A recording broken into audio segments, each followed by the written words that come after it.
Hello all, this is Sonu Agrawal Todi. Welcome to Dive to Learn. Today we'll be doing travel from EVS.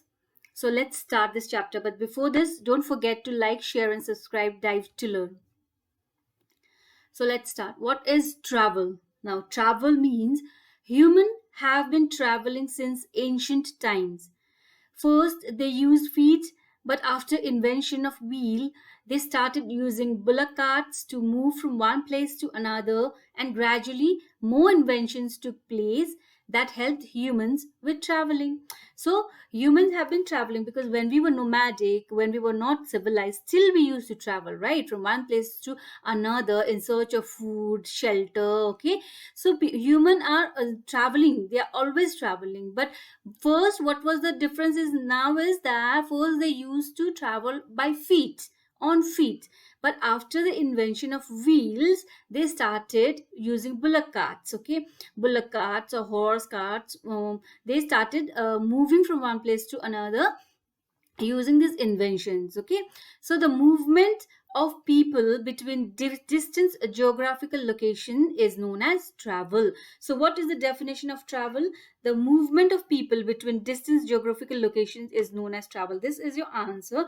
This means that when people move from one geographical location to another geographical location, it is known as travel. Okay, it can be done by now you can travel by foot also, bicycles, automobiles, train, boat, bus, aeroplane, or any other means with or without luggage, and can be one way or round trip. So what does this mean here? It means that traveling can be done by foot or bicycle, automobile, train, whatever convenience you are, and they can travel. We can travel with luggage or without luggage, and it can be one way, that is you're going to some place and you're not returning, that kind of a travel, or a round trip, that means you're going to some place and will return back to your original place. That type of trip is known as travel. Okay, now what are the few points that we should notice in a travel? In travel we need to focus on these points. What are these points? We need, why do we need to travel? First of all, why do we need to travel? We still must have to understand why do we need to travel. Then comes is why there are specific types of transport made in specific places. Secondly, what we'll be studying is why some specific places have specific types of transportation services. Okay, so why is that important? Then we'll discuss on this, that how is transportation possible in remote areas. Remote areas means villages or places which are very hard to reach. How is transportation possible in these places? Okay, and then how the motor affects transport, and lastly how motor affects transport. Okay, now, inventions and importance of transport. We need big vehicles to carry more and more. Now, what does this mean? This means that invention was made. Why? Because when we travel from one place to another, we need to carry things with us, right? So, in small bullock carts or in horse carts, when they were wheels were invented, things could not be transported from one place to another. So what happened was big vehicles were invented to carry more and more of these things. Okay, airplane helped us to reach remote areas. Now how could we reach remote areas, the places which are very difficult to reach? Is airplanes helped us, because airplane, they travel by air and can reach any remote places. So airplane helped us to reach the remote areas. A bridge was made to cross the river. Now obviously by boat or steamers or ship we can cross the river, but a bridge was also made, as you can see in the picture. A bridge was also made over the river to cross the river by road. Okay, by vehicles. A tunnel was made to go through the rocks. Similarly, in this picture I've kept the picture of a tunnel, a small tunnel, where there was made a tunnel between the rocks, through the rocks, so that transportation can be made easier. And one example is that you will cross 92 tunnels and 2000 bridges to reach Kerala from Goa. Now when you are traveling from Goa to Kerala, what are the things, how many tunnels and how many bridges will you cross? This is a very significant question. Every year this question comes. That's why I kept it here. Okay, so But what is the number of tunnels and bridges that you will cross when you are traveling from Goa to Kerala? It is 92 tunnels and 2000 bridges. Okay, so you just remember these numbers. 92 tunnels and 2000 bridges are the numbers that you will cross from while traveling from Goa to Kerala. Okay. Next is, why do we need to travel? Now understand this. We'll understand this. Why do we need to travel? Okay, people come to know about different cultures, customs, and traditions of all over the world by traveling to different places. Now, if we do not travel to different places, do you think we will come to know about the different cultures and customs and traditions of other people living in other area of the other part of the world? No. So we have to travel from one place to another. Why do we need to travel? To know about the different cultures, to know about the different cultures of the people living in different parts of the world. Okay, they also exchange many things during the interactions. Now they exchange many things, like if we are good, if we have some production in our place, we can take those things and we can change those things with the production, whatever production the other people have living in different parts of the world. We can change our materials or things with them, and we can also interact our customs, our cultures with them, right? So some important things are given below. What can be interacted? These points I have written it. They are language. Now people learn the language from each other, and new languages are born during this process. So what is the first thing that we interact? The first thing is that the interaction between people is through language, right? So what happens is people learn new languages when they travel, because if we are limited to a similar person, a similar place, and you're talking a similar, अपने ही language में बोल रहे हो और नई जगह पे नहीं जाते, तो आप नई नई languages कैसे सीखोगे? So you have to travel to learn new languages, and because of this learning process, new languages are born. Okay, now customs, अब लोगों के कस्टम्स क्या होते हैं? हमारे कुछ कस्टम्स, रीत रिवाज होते हैं, राइट? दुनिया में दूसरे लोगों के दूसरे ही कस्टम्स होते हैं, तो वो भी हम लोग ट्रैवल करके सीखते हैं कि अच्छा हमारे तो यहाँ ऐसे कल्चर है, उनके वहाँ पे तो ऐसा होता है, तो वो हम लोग ट्रैवल करेंगे, एक जगह से दूसरी जगह जाएंगे तभी सीख पाएंगे. ठीक है, so customs is a traveller takes his custom to another place while he travels, and this is the reason that you will find similarities in different customs of the world. ये इसलिए बोला गया है यहाँ पे कस्टम का, क्योंकि अगर मैं यहाँ से कहीं ट्रैवल कर रही हूँ तो मैं अपने कस्टम अपने साथ लेके जाऊंगी, और उस जगह पे जाके लोगों को जैसे आपके यहाँ पे कुछ और कस्टम होता है, तो मैं ये बोलूंगी ना कि अच्छा आपके यहाँ तो ऐसा होता है, हमारे यहाँ तो ऐसा नहीं होता, हमारे यहाँ तो इस तरीके से होता है ये काम.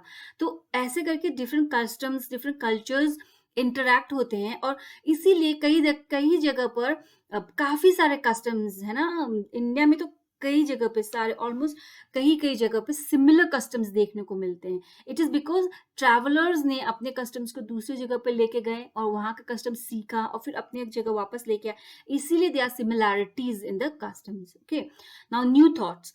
When we meet new people and discuss the ideas, then new thoughts create, and these thoughts helps in the development of human. These new ideas are the foundation of invention.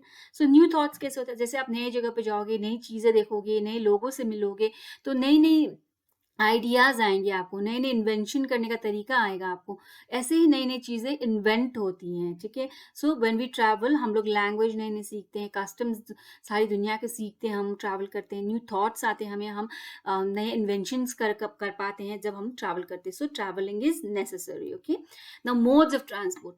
अब किस तरीके से हम ट्रांसपोर्ट कर सकते हैं? So there are mainly 3 types of transport: land, water and air, है ना. ये तो हमें सबको पता है.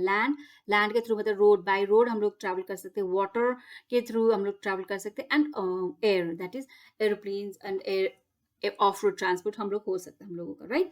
सो लैंड ट्रांसपोर्ट का क्या होता है? It includes all land based transportation system, that is movement of people, goods and services. Okay, land transport मतलब सिर्फ लोगों का आना जाना या एक जगह से दूसरी जगह जाना नहीं है, बल्कि गुड्स एंड सर्विसेज, मतलब आपका कोई बिजनेस है तो आप कुछ सामान इस एरिया से किसी दूसरे एरिया में भेज रहे हो, तो आपका गुड्स एंड सर्विसेज आपका ट्रांसपोर्ट होता है, एक जगह से दूसरी जगह जाते हैं, लोग जाते हैं, है ना. एंड बहुत सारी चीज़ें हम लोग भेजते हैं दूसरी जगह पर। तो ये लैंड ट्रांसपोर्ट से खाली खाली लोगों का मूवमेंट का बात नहीं है। ट्रैवल मतलब ट्रांसपोर्ट मतलब होता है, ट्रैवल एंड ट्रांसपोर्ट मतलब गुड्स एंड सर्विसेज का भी ट्रांसपोर्टेशन होता है, ठीक है। नाउ लैंड ट्रांसपोर्टेशन मेनली दो तरीके से होते हैं। कैसे? Road transportation and rail transportation, right. Road transportation मतलब क्या है? It is the type of transportation that is done on road. Road में हम लोग जब ट्रांसपोर्ट करते हैं उसे हम लोग क्या कहते हैं? Road transportation. Movement along roads can be by bus, car, bike और एनी अदर ऑटोमोबाइल और even by animals such as horse, oxen etcetera. जैसे स्टार्टिंग में जैसे हम लोगों का व्हील का इन्वेंशन हुआ था, तब शुरू शुरू में तो ऑक्स कार्ट या बुलॉक कार्ट या हॉर्स कार्ट, इन्हीं सब चीज़ों से हम लोग ट्रैवल करते थे, राइट। बाद में जब इन्वेंशन ज़्यादा हुआ एंड ऑटोमोबाइल का इन्वेंशन हुआ, तब बस, कार, बाइक ये सब आए, तो इनसे हम लोग का मूवमेंट चालू हुआ। सो रोड में हम लोग का ये नहीं है कि सिर्फ बाइक कार ही चलेंगे, सब चीज़ चलते हैं। लोग अपने पैदल भी चलेंगे, हॉर्स का ऑक्स बुलक कार्ट ये सब भी चलेंगे, है ना। जो घोड़ा गाड़ी होता है, बैलगाड़ी होता है, ये सब भी चलेंगे, और बस, कार, बाइक ये सब तो चलते ही चलते रोड में, ठीक है। तो इन सबसे रोड ट्रांसपोर्टेशन होगा। Now rail transportation. Rail transportation is commonly known as train transportation for carrying passengers and goods on wheeled vehicles that run on rails, also known as track. अब हमें रेल के बारे में तो सबको ही पता है, राइट। हम लोग कभी ना कभी ट्रेन में तो चढ़े ही हैं। तो रेल ट्रांसपोर्टेशन को कॉमनली क्या कहते हैं हम लोग? ट्रेन ट्रांसपोर्टेशन भी कहते हैं, जो पैसेंजर्स यानी लोगों को भी एक जगह से दूसरी जगह लेके जाते हैं, और गुड्स, मालगाड़ी सब होता है वो सब भी तो चलते हैं, है ना। तो गुड्स भी एक जगह से दूसरी जगह ले जाने का काम कौन करता है? रेल ट्रांसपोर्टेशन या ट्रेन ट्रांसपोर्ट करता है, ठीक है। And how does this work? Train कैसे चलता है ये भी हमको एक्सप्लेन करने की जरूरत नहीं है, सबने देखा हुआ है। ट्रैक्स होते हैं, जो आयरन ट्रैक्स होते हैं, उसके ऊपर व्हील्स रन करते हैं, तब ट्रेन चलता है, right. So rail transportation and road transportation are the two major types of transportation for land transportation. Okay, now another is water transportation. It includes all water based transportations. अब हर water based transportation, छोटा सा नदी हो या बड़ा सा समुंदर हो या ओशन हो, कोई भी वाटर बेस्ड हो, उसमें हम उस माध्यम को हम क्या कहते हैं? वाटर बेस्ड ट्रांसपोर्टेशन बोलेंगे, ठीक है। For example boat, ship, sail boats, बड़े बड़े स्टीमर्स होते हैं ना, तो ये सब क्या कहते हैं? ये सब पानी के माध्यम में चलते हैं, ठीक है। Such as ocean, lakes, rivers, है ना, छोटी छोटी नदियाँ, छोटे छोटे लेक होते हैं, तो उसमें बोट सब चलते हैं ट्रांसपोर्टेशन के लिए।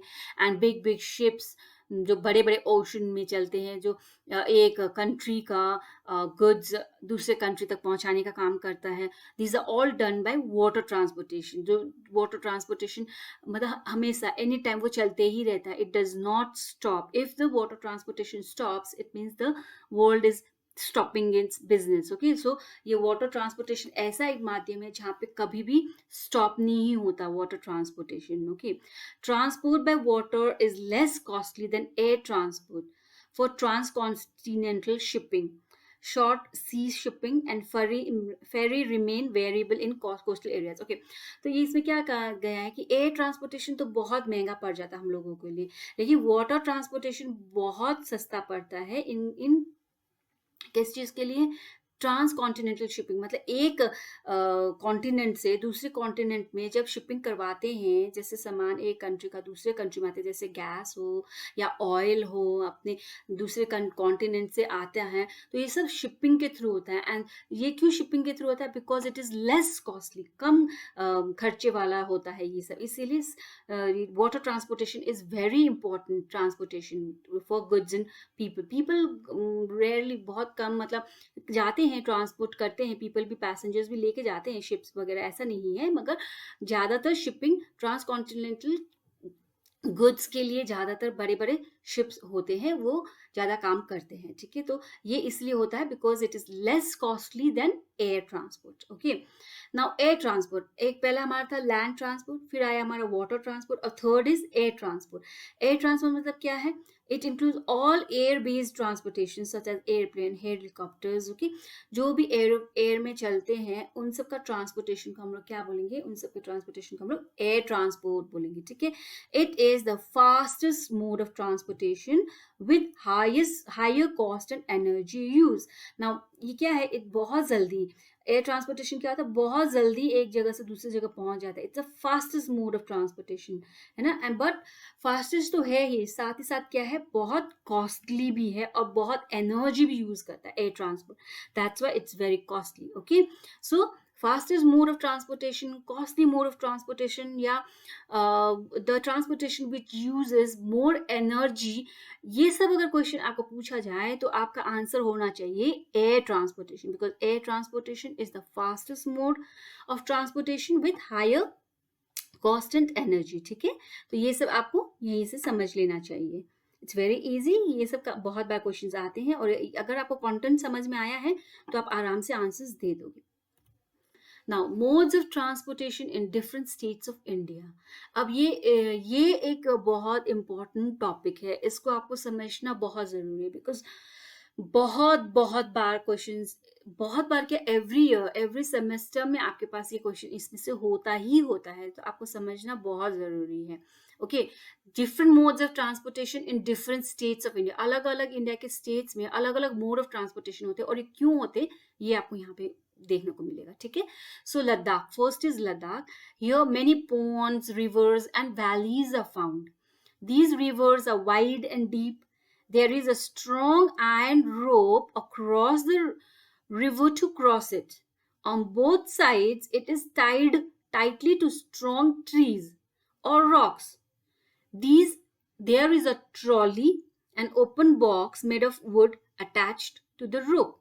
अब यहाँ क्या है, लद्दाख में बहुत सारे रिवर्स, वैलीज, है ना, पॉन्ड सब होते हैं, तो यहाँ पे लोग कैसे ट्रैवल करते हैं, यहाँ पे बोला गया है कि बहुत मजबूत आयरन रोप होता है, लोहे का रोप होता है, जो रिवर के इस पार और उस पार दोनों साइड में बड़े बड़े ट्रीज के साथ या रॉक्स में बांध दिए जाते हैं, और उसमें उस रोप में, उस आयरन रोप में एक ट्रॉली, एक ओपन बॉक्स, वुड का एक बॉक्स, लकड़ी का बना हुआ एक बॉक्स उसमें लटकाया जाता है, एंड वो रोप के थ्रू उनको पास करते हैं, वो एक साइड से दूसरे साइड लोग उससे ट्रैवल करते हैं, लोग भी ट्रैवल करते हैं और सामान भी उससे ट्रैवल करवाते हैं, ट्रांसपोर्ट करवाते हैं। तो लद्दाख में ये टाइप का ट्रॉली जो है लद्दाख में आपको देखने को मिलेगा। ठीक है, ट्रॉली कहाँ पे यूज होता है, तो ट्रॉली लद्दाख में यूज होगा, ये आपको याद करना चाहिए, याद करना होगा ये क्वेश्चन। ओके, क्योंकि ये मैच द फॉलोइंग में आता है। Now Kerala, Kerala, in some parts of Kerala, Vallam, that is small wooden boat, is used to cross the river. अब केरला में तो कितनी सारी छोटी छोटी नदियां हैं ना, तो वहां पे क्या होता है कि रिवर क्रॉस करने के लिए छोटे छोटे वुडन बोट बनाए जाते हैं, उसको क्या कहते हैं, वल्लम कहते हैं। ठीक है, तो vallam is related with Kerala. Okay, and what is vallam, it is a small wooden boat use to cross the rivers. Okay, now Rajasthan, Rajasthan में क्या होता है, राजस्थान में तो डेजर्ट है, तो सैंड होता है, right, so there is sand all around and gets very hot in the day. So camel carts are used for traveling. तो राजस्थान में सैंड होता है एंड इट्स वेरी हॉट, तो लोग तो ऐसे गाड़ियों में या पैदल नहीं चल पाते ना, तो क्या होता है, कैमल, ऊंट गाड़ी जो होता है वो यूज होते हैं वहां पे ट्रैवलिंग के लिए राजस्थान में। Okay, then comes Gujarat. Gujarat में कैसा, here a vehicle is found which is special. The front look like a motor wheel, but the carriage at the back is made out of planks of wood.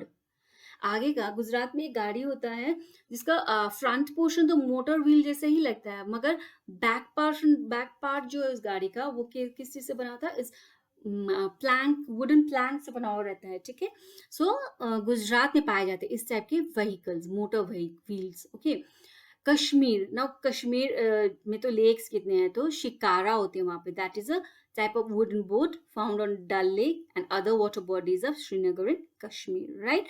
सो शिकारा में travel होता है यहाँ कश्मीर के अंदर।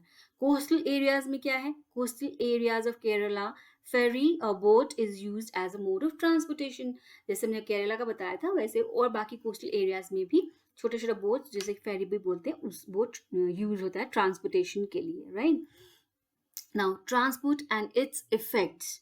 Now what are, अब हम लोगों ने ट्रैवल करना सीख लिया, ट्रांसपोर्ट एक जगह से दूसरी जगह करना सीख गए, है ना, लेकिन ट्रांसपोर्ट के भी कुछ इफेक्ट्स होते हैं ना, कुछ प्रॉब्लम्स होते हैं या कुछ उनको वहाँ पे फेस करना होता है प्रॉब्लम्स, वो सब भी क्या क्या है वो हम लोग देख रहे हैं यहाँ पे। Transport has helped humans a lot, but it also has harmful effects. It uses a lot of energy and uses most of the world's petroleum. This leads to air pollution, which includes nitrous oxide and particulates, and is a big contributor to global warming through emission of carbon dioxide. Pollution is the result of transportation. Now, transport का सबसे biggest disadvantage हमें जो देखने को मिलता है वो क्या है? पोल्यूशन. बिकॉज गाड़ियां जो होती हैं वो ऑटोमोबाइल पेट्रोलियम पे चलती हैं, ठीक है, पेट्रोल से चलती है, डीजल से चलती है, और जो एयर जो गैस उससे निकलता है, कार्बन डाइऑक्साइड निकालते हैं वो लोग, वो सबसे बड़ा रीजन है आज के डेट में ग्लोबल वार्मिंग का, वो ट्रांसपोर्टेशन के थ्रू है. बिकॉज ट्रांसपोर्टेशन के थ्रू कार्बन डाइऑक्साइड इतना ज़्यादा निकलता है तो पोल्यूशन हाई हो जाता है, and that brings us that results to global warming. ठीक है. एंड दुनिया का पेट्रोलियम जो वर्ल्ड पेट्रोलियम जो खपत होता है वो बिकॉज ऑफ ट्रांसपोर्टेशन ही होता है. बिकॉज सारी गाड़ियों को तो पेट्रोल चाहिए, डीजल चाहिए, तो पेट्रोलियम का सबसे ज़्यादा खपत भी बिकॉज ऑफ ट्रांसपोर्टेशन ही लगता है. ठीक है.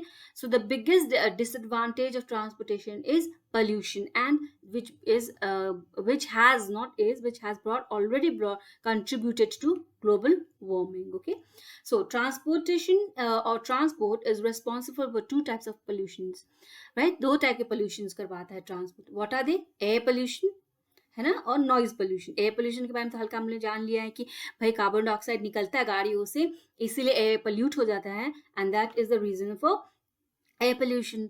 नॉइज पोल्यूशन कैसे होता है? नॉइज पोल्यूशन भी तो होता है ट्रांसपोर्टेशन, इतने सारे हॉर्न्स बजते, गाड़ियों के मोटर की आवाज होती है ना, तो इससे भी नॉइज पोल्यूशन होते हैं. सो these two are the biggest types of pollution that is created because of transportation, that is air pollution and noise pollution. So now let us see what is air pollution. It is the presence of particles of harmful substances into the Earth's atmosphere. It is very dangerous as air is directly related to survival of human on Earth. Pollution is responsible for diseases, allergies, death of humans and other living animals.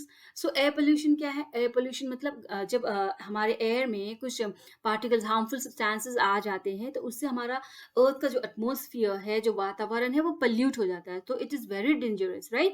इसीलिए वो directly क्या करते हैं, हम humans को या other living ऑर्गेनाइजम्स को बहुत इफेक्ट करता है एयर पोल्यूशन, राइट? बिकॉज हमें तो ऑक्सीजन चाहिए होता है ना, वातावरण से हमें ऑक्सीजन चाहिए होता है. अगर वो एयर पोल्यूटेड होगा तो हम तो वो पोल्यूटेड एयर ही तो लेंगे अंदर, अपने अंदर लेंगे तो हम बीमार पड़ेंगे, कई तरह के डिजीज होंगे, हमें एलर्जी हो जाती है हमें, राइट? और कई बार तो डेथ भी हो जाता है ह्यूमंस का भी एंड डिफरेंट लिविंग ऑर्गेनिजम्स का भी because of air pollution, right? And noise pollution. Now next is noise pollution.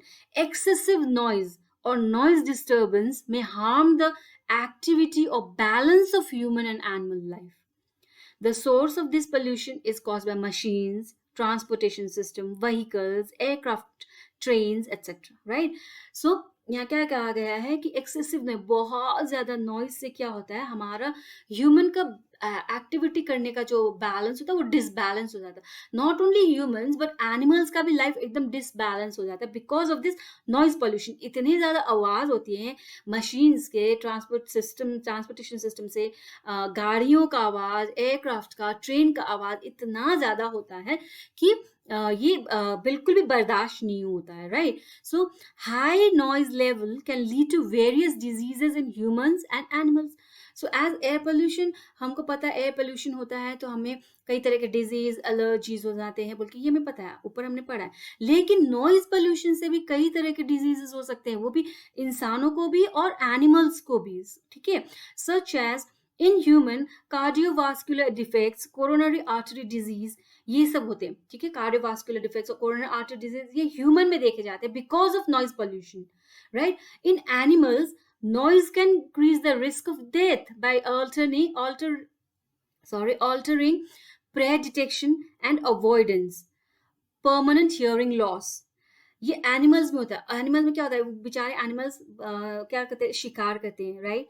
सो जो शिकार करने के लिए एनिमल आ रहा होता है, अगर कोई सोचो कोई लायन आपका डियर को शिकार करने के लिए आ रहा है, तो डियर उस शिकार के पैरों की आवाज से ही तो उसको पता चलेगा, अच्छा कोई आ रहा है, मुझे भागना चाहिए बोल के, है ना। अगर नॉइज पोल्यूशन इतना ज्यादा होगा तो बेचारा वो डियर को आवाज आएगी क्या, वो लाइन जो धीरे धीरे चल रहा होगा उसका, नहीं आएगा। तो उससे क्या हो जाता है, वो तो ऑटोमेटिकली वो लायन उस डियर पे पाउंस तो करेगा ही ना, उसको तो मार ही डालेगा, उसका तो डेथ होगा ही। सो इसमें भी जैसे आपका शिकार हो रहा है, डियर का शिकार हो रहा है, तो डियर भाग नहीं पा रहा बिकॉज उसको सुना ही नहीं दिया, वो जो पीछे से आ रहा था लायन, वो सुनाई ही नहीं दिया। अगर नॉइज पोल्यूशन नहीं होता तो डियर आराम से भाग जाता, क्योंकि उसे पता चलता ना पीछे से कोई आ रहा है, उसे उसका प्रे कर उसका उसको अटैक करने को कोई आ रहा है, तो वो भाग जाता। लेकिन उसे सुनाई नहीं दिया, इसीलिए यहाँ पे ये हुआ, राइट।